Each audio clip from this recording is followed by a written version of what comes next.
não saia de Belém, a terra do pão. Amém? Vou repetir. Não saia de Belém, a terra do pão.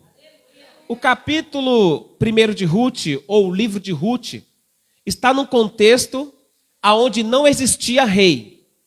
Está no contexto onde os juízes, eles julgavam Israel e o povo de Judá.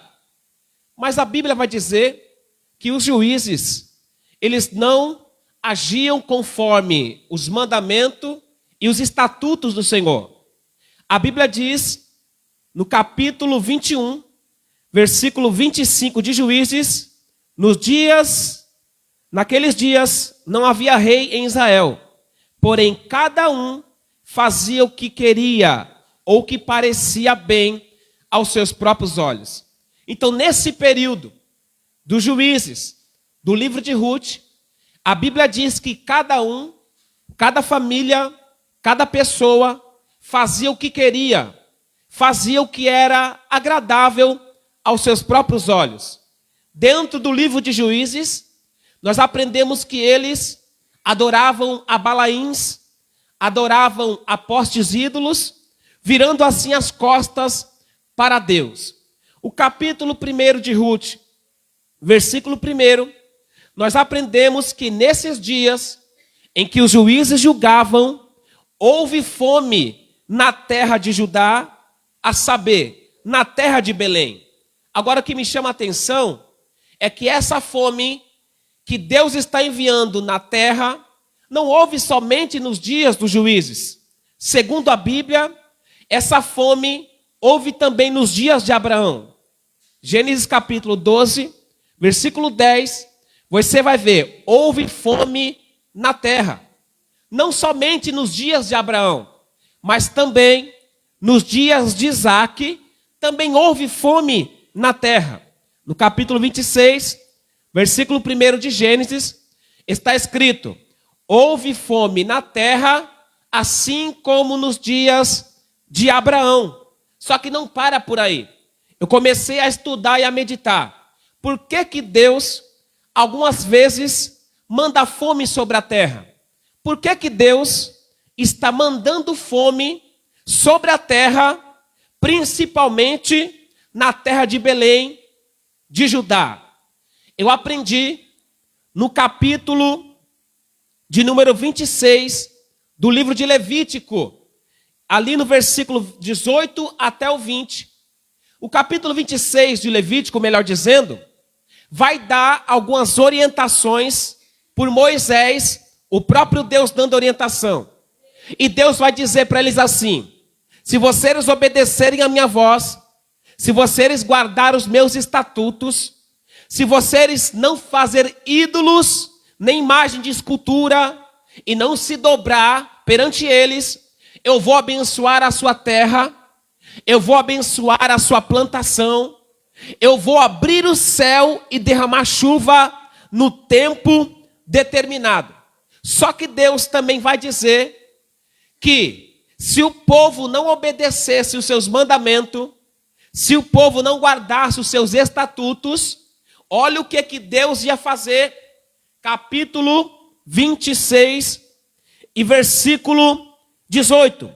E se ainda com estas coisas não me ouvirdes, então eu perseguirei, castigar-vos-ei 7 vezes mais por causa dos vossos pecados. Porque quebrarei a soberba da vossa força e farei com que os vossos céus sejam como ferro e a vossa terra como cobre. Vou repetir. Farei com que os céus seja como ferro e a vossa terra como cobre. O que Deus está dizendo aqui? Se Deus está dizendo que os céus será como ferro, Deus está dizendo não vai haver orvalho, e Deus está dizendo não vai haver chuva. Dessa forma, a terra também se torna como um cobre, como um bronze. Por quê? Não havendo chuva, não havendo orvalho, a terra ela não dá o seu fruto, não dá ervas e relva, não vai nascer árvores frutíferas que dão seu fruto. Então, dessa forma, os animais vão morrer. Dessa forma, não vai existir plantação. Dessa forma, não tem como se alimentar. Então, eu aprendi que essa fome que veio sobre Belém de Judá é um castigo de Deus sobre o seu povo. Porque nessa época, cada um fazia o que queria. Nessa época, não tinha lei que regia. Nessa época, eles abandonaram os mandamentos e os estatutos de Deus, seguindo seus próprios pensamentos. E segundo a Bíblia, eles partiram para adorar a Balaíns, a Baal e a outros deuses que foram feitos pelas mãos dos homens. Então eu aprendi dentro da Bíblia que a fome é um dos modos de Deus castigar o seu povo, disciplinar o seu povo. A fome é um dos modos de Deus castigar o povo para trazer o povo de volta para a verdadeira adoração. Quando eu aprendi isso aqui, encheu meu coração de alegria. Porque quando Deus está mandando fome na terra, quando Deus está cerrando o céu, quando Deus está fazendo com que a terra não dê o seu fruto, é porque Deus está castigando o seu povo, e é um dos modos que Deus usa para disciplinar o seu povo na face da terra. Quando eu li isso aqui, eu lembrei nos dias do profeta Elias, quando Acabe e Jezabel estava reinando sobre Judá. A Bíblia diz que Jezabel, ela vai implantar a idolatria em Israel. Muitos profetas passam a profetizar o que Jezabel quer, o que alega o coração de Jezabel, porque eles comiam na mesa de Jezabel. Quando Elias, que mora na terra de Gileade, quando Elias descobre que lá em Judá o povo está virando as costas para o Senhor, que lá em Judá o povo não adora mais a Deus, não reverencia mais a Deus, não dá glória mais para Deus, porque o Deus que eles adoravam agora não era o Deus de Israel, era Baal. Era Baal que mandava chuva, diziam os profetas de Jezabel. Era Baal que mandava orvalho, diziam os profetas de Jezabel. Eles não estavam dando mais glória e não estavam dando mais honra ao Deus de Abraão, ao Deus de Isaque e ao Deus de Jacó. Quando Elias descobriu e chegou essa notícia até os seus ouvidos, lá na terra de Gileade, aonde ele morava, Elias não perdeu tempo. Elias sai das suas terras, vai até a terra de Samaria, em Israel, vai até diante de Acabe e diz: assim diz o Senhor. Ele diz: como vive o Senhor, em cuja presença eu estou, não vai haver chuva e nem orvalho, segundo a minha palavra. O que Deus está fazendo? Deus está dizendo: o céu vai ser cerrado, a terra não vai dar mais o seu fruto. Por quê? Porque não é Baal que manda chuva e nem é Baal que manda orvalho. Não é Baal que faz a terra frutificar. Deus está castigando a terra de Samaria, a terra de Israel, porque Deus não estava sendo mais adorado. Deus não estava sendo mais exaltado. A honra e a glória não estava sendo mais dada ao Deus de Israel, e sim a Baal. Então Deus, para castigar o povo de Samaria, para castigar o povo de Israel, Deus então vai cerrar o céu e vai fazer com que a terra não dê mais o seu fruto. Israel plantava, mas não nascia. Os gados começaram a morrer. Todos os gados e as plantações não existiam mais. O que Deus está fazendo aqui? Deus está castigando o seu povo, não para envergonhá-los, mas Deus está castigando o seu povo para trazer o seu povo de volta para a verdadeira adoração. E a Bíblia diz, em Tiago capítulo 5, versículo 17, diz que Elias tinha as mesmas paixões que nós, e ele orou a Deus para que não chovesse, e não choveu durante 3 anos e 6 meses. Sabe o que chama a atenção aqui, pegando um parente? É que Elias, ele vai e determina a palavra para Acabe dizendo, não vai chover e não vai ter orvalho.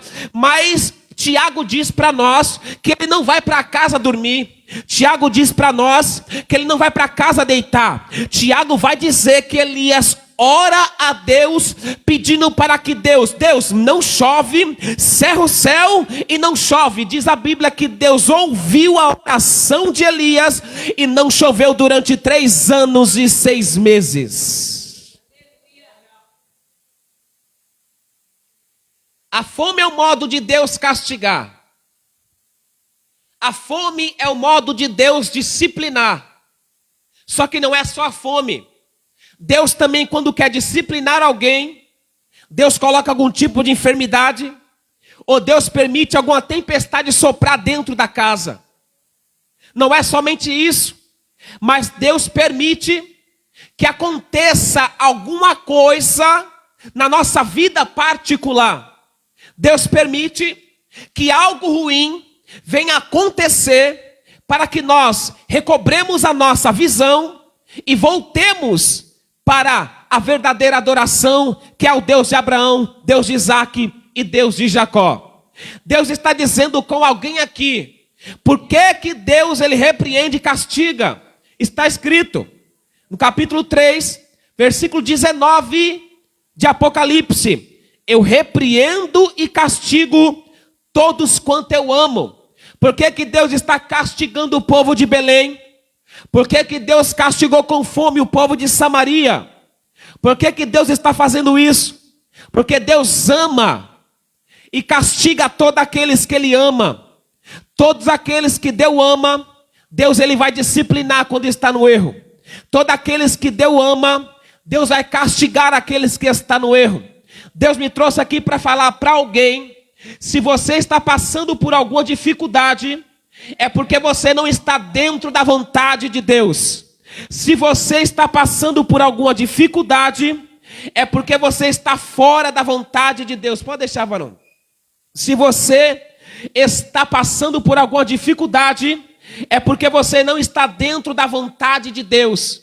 E Deus me trouxe aqui para falar para alguém, entra no eixo logo, faz a vontade de Deus logo, porque enquanto você não tomar posição, enquanto você não tomar atitude, enquanto você estiver em 2 pensamentos, um pé no mundo e um pé na igreja, o castigo de Deus continuará. Mas Deus me trouxe aqui para te dizer, quando você tomar posição, Deus ele vai entrar com providência e vai fazer com que essa luta acabe e o nome do Senhor seja glorificado. Aleluia. Louvado seja Deus. Houve fome na terra. Pode deixar, Vá. Deixa para lá isso aí. Houve fome na terra de Judá. Agora a Bíblia diz que Elimeleque vai tomar uma atitude precipitada. A Bíblia diz que Elimeleque... Solta. A Bíblia diz que Elimeleque vai tomar uma atitude precipitada. A Bíblia diz que ele vai tomar a sua esposa, seus 2 filhos e vai partir para a terra de Moabe. A terra de Moabe não estava passando fome, porque a terra de Moabe é uma terra idólatra. É uma terra em cujas pessoas não adoram a Deus. Só que Deus, ele vai disciplinar aqueles que já estão no seu caminho. Deus, então, ele vai fazer com que Elimeleque morra na terra de Moabe. É uma morte precoce. A Bíblia diz que quando eles estão na terra de Moabe, Elimeleque morre. Então sobra Noemi e os seus 2 filhos. E a Bíblia diz que eles casam com mulheres moabitas. Só que vai chamar a atenção aqui é que Elimeleque está tomando uma atitude precipitada. É aquele tipo de crente que quando as coisas estão bem, ele está bem. É aquele tipo de cristão que quando as coisas estão mal, ele toma atitude precipitada. A fome chegou e ele toma atitude precipitada. A fome bateu e ele vai tomar uma atitude precipitada. Eu estudando isso aqui, eu entendi. Toda vez que nós estamos passando por uma crise, essa crise vai nos impulsionar a tomar atitudes precipitadas. Isso é verdade. Toda crise que bate na nossa casa ou na nossa família, ela tem a tendência de nos impulsionar para tomar atitudes erradas e atitudes precipitadas. E esse negócio de tomar atitude precipitada não presta. Toda pessoa que toma atitudes precipitadas, ele sempre vai errar e vai pecar contra Deus. A Bíblia diz em Gênesis capítulo 16 que Abraão e Sara vai tomar uma atitude precipitada. Deus já tinha chamado Abraão e tinha feito uma promessa para ele dizendo: eu multiplicarei a tua descendência. Deus estava prometendo para Abraão que ele ia conceber, que sua esposa ia gerar um filho e Deus ia multiplicar essa descendência. Mas parece que Abraão esqueceu da promessa. E no capítulo 16, Sarai chega até Abraão e diz: eu tenho uma serva e o Senhor tem me impedido de dar filho. Toma minha serva para que eu tenha um filho por meio dela.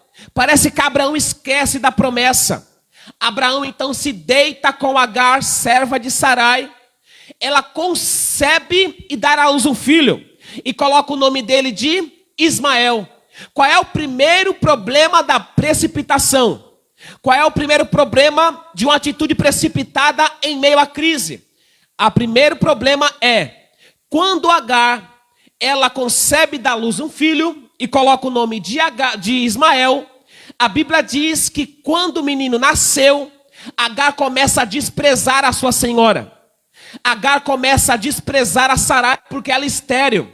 Então a primeira luta dentro dessa casa, por causa de uma atitude precipitada, é o desprezo. Agar começa a desprezar Sarai porque era estéril. Então Agar manda que Abraão mande eles embora e eles vão para o deserto. Mas a Bíblia diz que o anjo vai até Agar e disse: volta para a tua senhora, humilha-te debaixo das tuas mãos. Ela obedeceu, voltou para casa, se humilhou debaixo das mãos da sua senhora Sarai, continuou habitando. Segundo problema, capítulo 21 de Gênesis. Agora Deus vai visitar Sarai.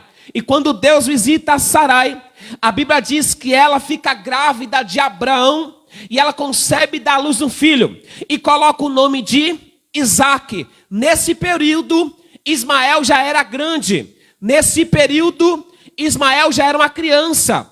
Nesse período em que Isaque nasce, a Bíblia diz que Sarai começou a perceber que Ismael zombava de Isaque, que Ismael, ele desprezava Isaque. Quando ela percebe, ela manda que Abraão mande ela embora outra vez. Qual é os erros aqui dessa família? Primeiro erro, Agar está desprezando Sarai. Segundo erro, Ismael está desprezando Isaque. O que eu quero dizer aqui é que Abimeleque sai da terra do pão para ir até Moabe. Ainda que não tivesse pão, ele toma uma atitude precipitada e sai do lugar onde Deus disse que não era para sair. Sai do lugar onde Deus o colocou, tomando atitudes precipitadas. A atitude precipitada de Abraão e Sarai resultou no desprezo, resultou na contenda dentro do lar. Ainda tem mais. Vocês lembram de Saul, quando toma uma atitude precipitada? A Bíblia diz que o homem de Deus não chegou no tempo determinado. Samuel disse: fica lá até que eu chegue. Mas a Bíblia diz que Saul começou a perceber que os filisteus estavam se aproximando e que o exército de Israel estava indo embora. Ele ficou apavorado. Então ele resolveu oferecer sacrifício no altar aonde era permitido por Deus somente sacerdote e não rei. Quando Samuel chega, Samuel vai repreender a Saul e dizendo: por que você fez isso? Você agiu neciamente. Agora Deus vai tirar você do trono e vai colocar um melhor que tu nesse trono de Israel. Qual foi a providência de Deus aqui e o castigo de Deus na vida de Saul? Saul perde a posição por tomar uma atitude precipitada. Agora lá na frente, quem vai tomar atitude precipitada é Davi. Quando Davi começa a reinar em Israel, a Bíblia diz que Davi sente o desejo no coração de trazer a arca da aliança para Jerusalém. Só que a pressa foi tanta, que ele não consultou os levitas para saber como trazer a arca da aliança para Jerusalém. Então ele vai colocar a arca da aliança em cima de carros de boi. Está imitando os filisteus. A arca da aliança é para ser carregada nos ombros dos levitas.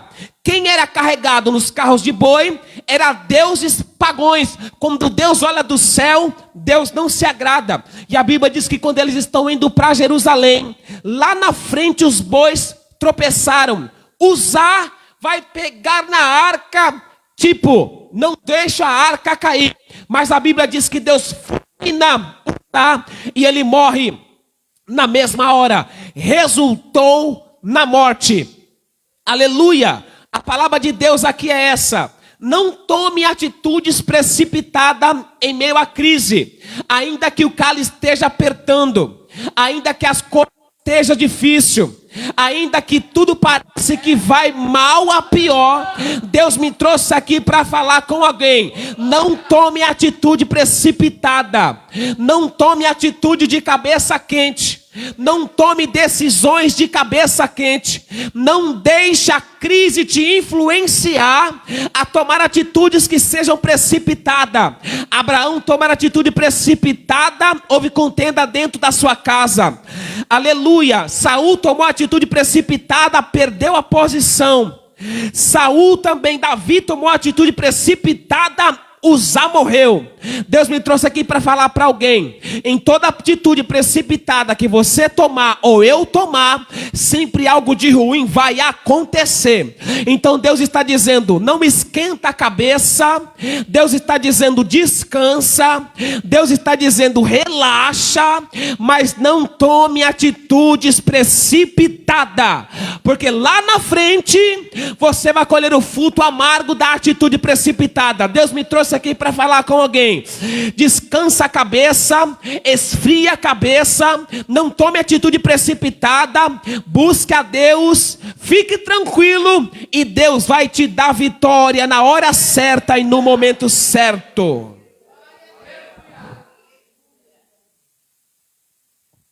Livro de Provérbios 19:2 está escrito: não é bom agir sem refletir, e o precipitado peca.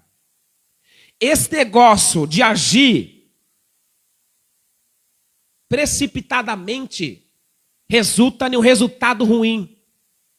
Esse negócio de agir com pressa não é de Deus. Quem está com pressa casa para quem não é para casar. Quem está com pressa vai para onde não é para ir. Quem está com pressa abraça quem não é para abraçar. Quem está com pressa age quando não é para agir. Quem está com pressa fala o que não é para falar. Quem está com pressa sempre vai tomar atitudes precipitadas e vai errar o alvo. E Deus está dizendo: descansa. Não saia da posição que Deus te colocou. Não deixe a crise, a luta, a tempestade te influenciar. Fica aí, porque o mesmo Deus que te colocou é o mesmo Deus que vai te dar vitória em meio à crise.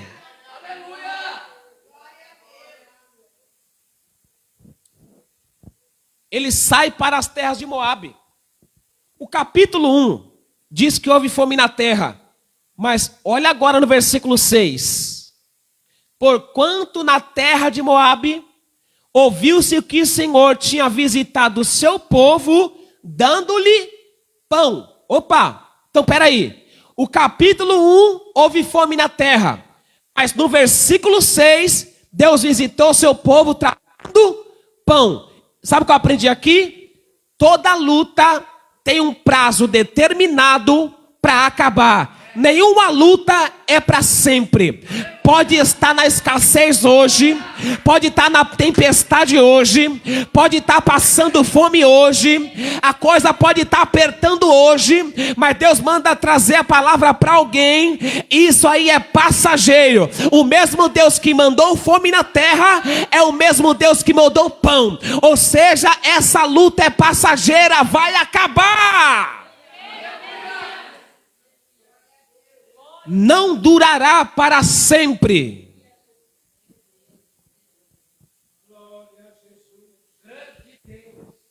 Nenhuma luta é para sempre.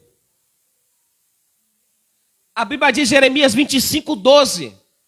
Deus vai usar o profeta Jeremias para profetizar para o povo de Israel.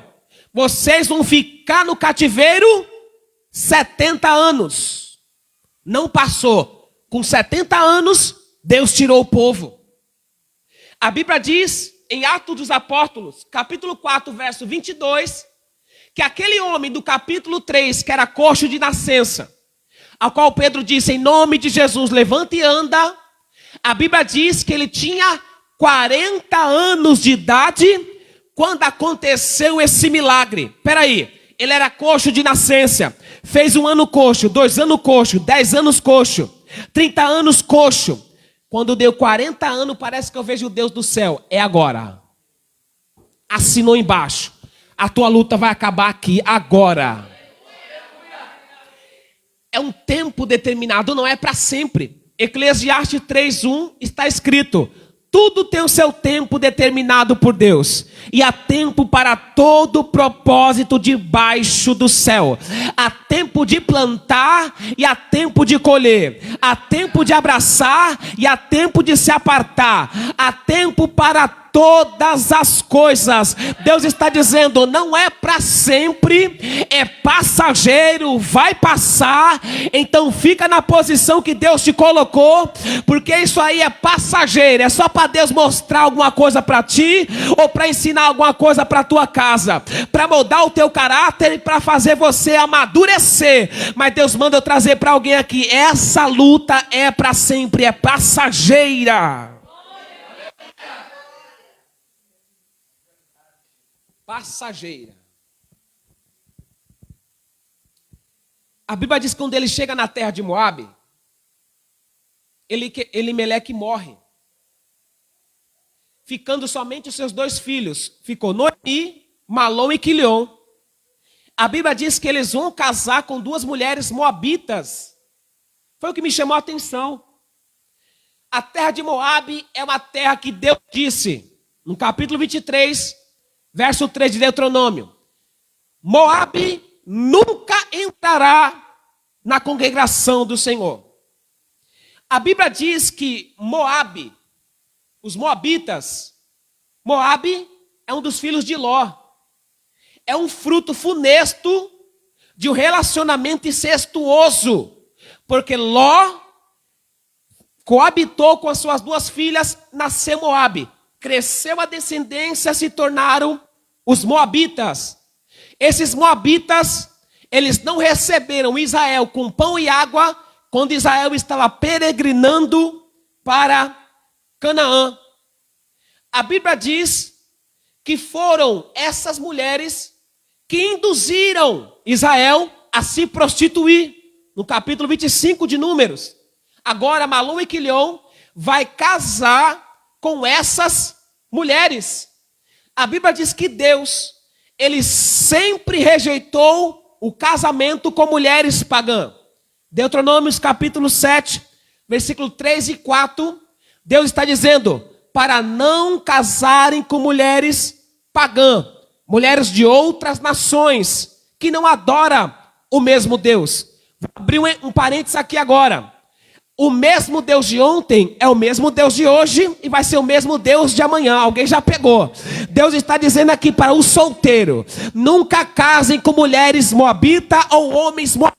Você não pegou não? Deus está dizendo, é um jugo desigual alguém dentro da casa de Deus casar com alguém que está no mundo. Por que que é um jugo desigual? O apóstolo Paulo fala, porque eu vou querer orar, ele não vai querer orar. Eu vou querer ir para a igreja, ela não vai querer ir para a igreja. Eu vou querer me santificar, ela vai querer não se santificar.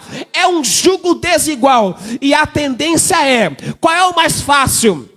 Trazer para a igreja ou levar eu para o mundo? Com certeza é levar você para o mundo. Então Deus está dizendo, espere em Deus. Deus vai preparar um da mesma fé, que professa a mesma fé, que adora o mesmo Deus e que faça a vontade do Pai. Não tome atitude precipitada, espere em Deus, que Deus vai trazer o melhor para a tua vida. Casam com mulheres moabitas. Diz a Bíblia que somente Noemi, Orfa e Ruth, 3 mulheres viúvas.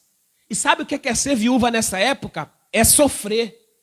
A lei de Deus dizia que as viúvas tinham que ser amparadas por todo fazendeiro. Quando alguém ia colher os frutos, eles tinham que deixar de propósito alguns frutos atrás, para que as viúvas, os órfãos, vinham colhendo atrás, para que eles tivessem algo para se alimentar. Ser viúva nessa época era ruim demais, agora tem 3. Só que a Bíblia diz que Deus tinha evitado o seu povo. Então Noemi vai tomar uma atitude de voltar para a sua terra, porque ela ouviu que lá na terra de Belém, agora que era escassez, Deus estava dando pão. O povo que passava fome não passa mais fome. Deus estava alimentando o seu povo. Então ela sai de Moabe e vai para Belém. Só que a Bíblia diz que ela diz para as suas 2 noras. Ela diz assim, eu não tenho como ter filho para vocês casarem. Voltem para os seus deuses e vão para casas de suas mães. A Bíblia diz que no versículo 10, o que me chamou a atenção, e disseram-lhe, certamente voltaremos contigo ao teu povo. Tanto Ruth como Orfa tinha colocado em seu coração de ir para Belém juntamente com Noemi. Só que quando Noemi começa a oferecer, começa a dar algumas sugestões, Orfa não quer mais ir para Belém. Orfa volta para Moabe, mas a Bíblia diz que Ruth se apegou a Noemi e voltaram para Belém. A Bíblia diz que Ruth disse, o teu Deus será o meu Deus, o teu povo será o meu povo, aonde tu ir, eu também irei. Aleluia! O que eu aprendi com Ruth e Orfa foi o seguinte, quando Noemi oferece a sugestão dizendo, não tenho filho, sou idosa, não tenho como ter filho para vocês casarem, é melhor vocês voltarem para suas casas. Orfa pegou as suas bolsas, voltou para a casa da sua mãe. Só que Ruth se apegou a Noemi. Sabe o que eu aprendi aqui? Tem 2 tipos de amigo aqui. Tem 2 tipos de igreja aqui. Uma igreja órfã e uma igreja Ruth. A igreja órfã é aquela igreja que vai atrás de todo tipo de prosperidade. Qualquer coisa que oferece, ela já cai. Qualquer coisa que oferece, ela já vai.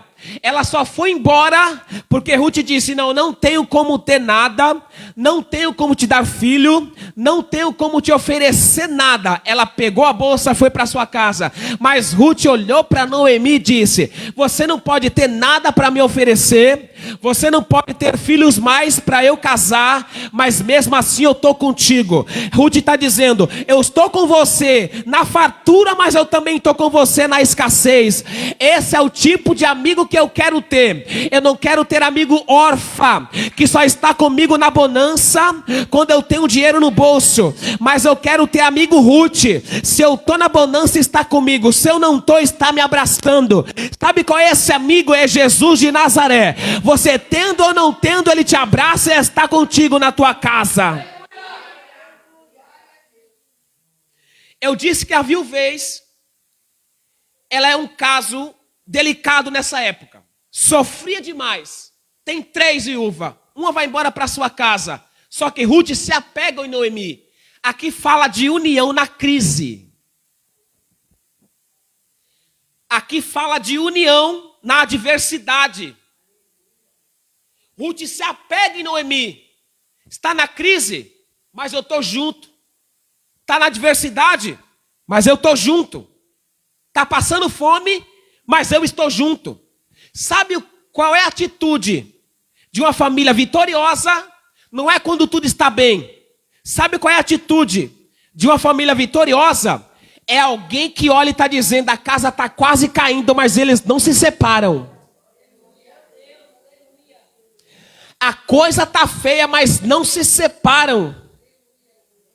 Não tem nada para comer, mas estão juntos. Não tem carro para andar, mas estão juntos. A coisa está feia, mas estão juntos.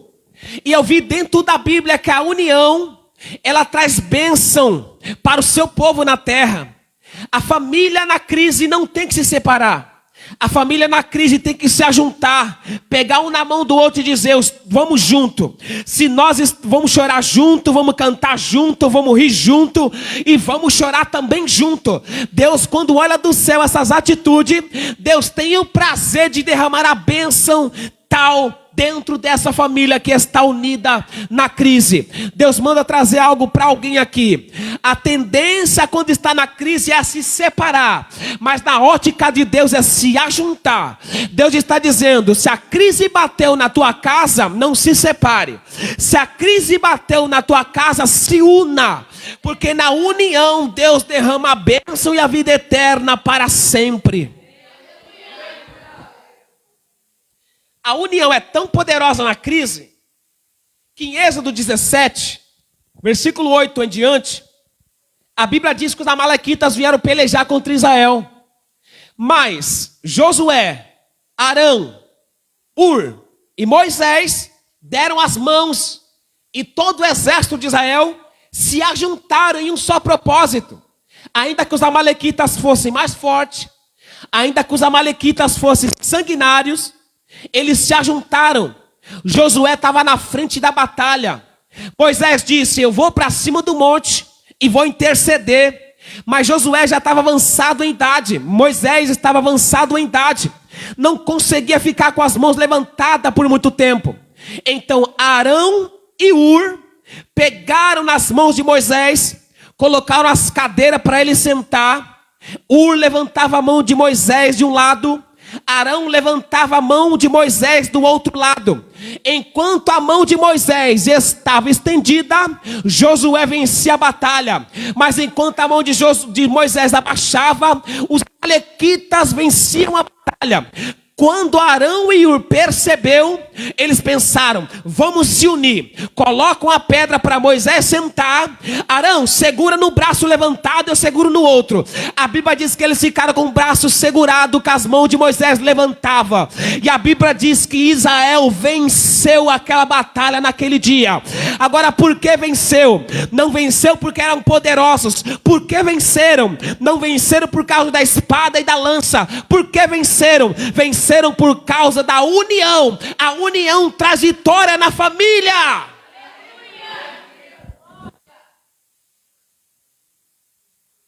A união é poderosa. É tão poderosa que no Salmo de número 33, verso 1 está escrito: quão bom e quão suave é que os irmãos vivam em união. A união é tão poderosa que Jesus, no capítulo 10, verso 1 de Lucas, quando ele vai mandar os discípulos para evangelizar, Jesus manda de 2 em 2. União, dupla, 2 em 2. A união é tão poderosa que Salomão, ainda jovem, Eclesiastes, Salomão está ainda jovem. Ele vai escrever no capítulo 3, versículo 9, 10 e 11. Ele diz, é melhor ser 2 do que 1, porque tem melhor recompensa do seu trabalho. E ele continua dizendo, ele diz, se 2 dormirem juntos, um aquecerá o outro. Mas ai daquele que dormir só, quem o aquecerá? E ele continua dizendo, se alguém se levantar contra um, os 2 lhe resistirão. Porque ele diz, e o cordão de 3 dobras é difícil de se quebrar. Aleluia, você não pegou, mas Ruth se ajunta a Noemi, se tornam a união na crise. Sabe por quê? Porque a união e o cordão de 3 dobras é duro de se quebrar. Acho que você não entendeu. Uma família unida na crise, os obreiros unidos na crise, uma firma unida na crise, uma empresa unida na crise, pode bater tambor na sexta-feira, falar a palavra contrária, tentar puxar o tapete, não consegue, porque a união faz com que Deus dê vitória para esse povo unido. Cordão de 3 dobras é difícil de se quebrar. É Deus dizendo, a união é difícil de alguém chegar e destruir essa casa. Uma família não é destruída por causa da união. Uma casa não é destruída por causa da união. A união é poderosa em Deus e não tem como alguém destruir ou puxar o tapete para essa família. Não tem como. Ruth se apega em Noemi, unidas na crise. A tendência do ser humano é se apartar na crise. Pode ver, cada um vai para o seu lado. Isso aí é ante a vontade de Deus, que a vontade de Deus é que se unam na crise. Elimeleque sai da casa do pão e vai para Moabe. Agora o que me chama a atenção é que lá em Belém, mesmo não tendo pão, o povo está vivo. Lá em Belém, mesmo na escassez, o povo está vivo. Lá em Belém, mesmo não havendo chuva nem orvalho, o povo está vivo. Lá em Belém, mesmo a terra estando seca, o povo está vivo. Sabe qual que é a raiva do diabo na nossa vida? É que mesmo nós, passando por luta, passando por tempestade, mas você está vivo. A raiva do diabo é, a luta chegou, agora vai morrer. A luta chegou, agora vai cair. A raiva do diabo é essa. Tá passando luta, mas está adorando. Tá passando luta, mas está louvando. Tá passando luta, mas está vivo. Continua adorando a Deus, porque é melhor estar em Belém vivo do que em Moabe, cheio de fartura, mas morto.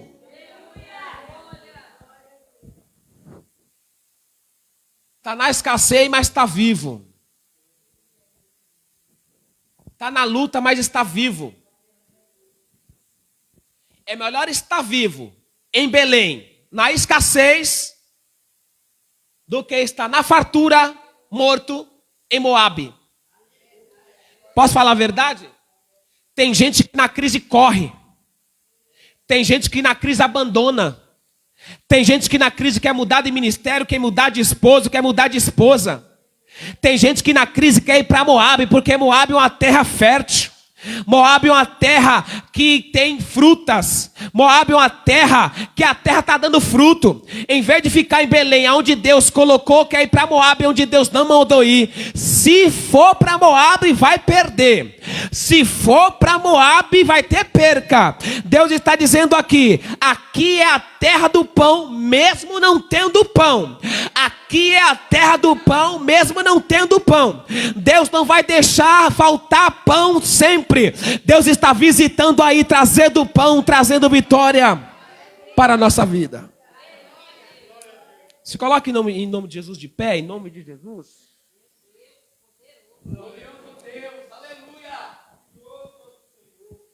É melhor estar em Belém do que em Moabe. É melhor estar em Belém com Deus, sem pão, do que estar em Belém, em Moabe, sem Deus e na fartura. O duro é que tem gente que prefere a fartura sem Deus do que a escassez com Deus. Eu prefiro a escassez com Deus, sabe por quê? Porque o meu Deus é o Deus da prosperidade. Pode estar na escassez, mas eu sei que Ele é poderoso para mandar o maná do céu para me sustentar. E lá em Moabe, qual é o Deus que vai te sustentar? Se é Deus de pau, Deus de pedra, Deus escondeu com D minúsculo, não tem poder nenhum. Então é melhor estar na casa de Deus, na crise, do que no mundo cheio de fartura. É melhor estar cantando, adorando, pregando na crise, do que estar no mundo pulando e saltando na fartura. Aí você decide. A crise bateu e ela está te impulsionando a tomar atitude precipitada. Está te impulsionando a fazer coisa errada. Só que Deus me trouxe aqui, continua na casa do pão. Mas não tem pão, mas vai ter pão. Continua aqui, porque Deus está olhando para esta casa. Amém? Noemi vai e volta. Tem gente que vai saber da notícia que a casa do pão está tendo e vai voltar para este lugar. Aleluia. A notícia vai chegar e como o filho pródigo vai cair em si e falar, opa, na casa de meu pai tem tanto pão de fartura e eu estou aqui passando necessidade. Tem gente que vai voltar para cá porque a notícia vai chegar aos seus ouvidos que Deus está abençoando o seu povo neste lugar. Labracaiaté. Lulavachanda labracaiaté. A notícia vai chegar naquela casa que Deus está abençoando este lugar e vai voltar para a casa do Pai, para a casa do pão, para os braços de Deus. Meu Deus amado, Deus eterno. Não nos deixa tomar atitudes precipitadas. Em nome de Jesus. Ainda que esteja na escassez, mas eu sei que o Senhor está. Ainda que eu esteja passando por luta, mas eu sei que o Senhor está. Então, Senhor, nos dá graça para continuar na posição que o Senhor nos chamou. Em nome de Jesus. Amém. Aleluia.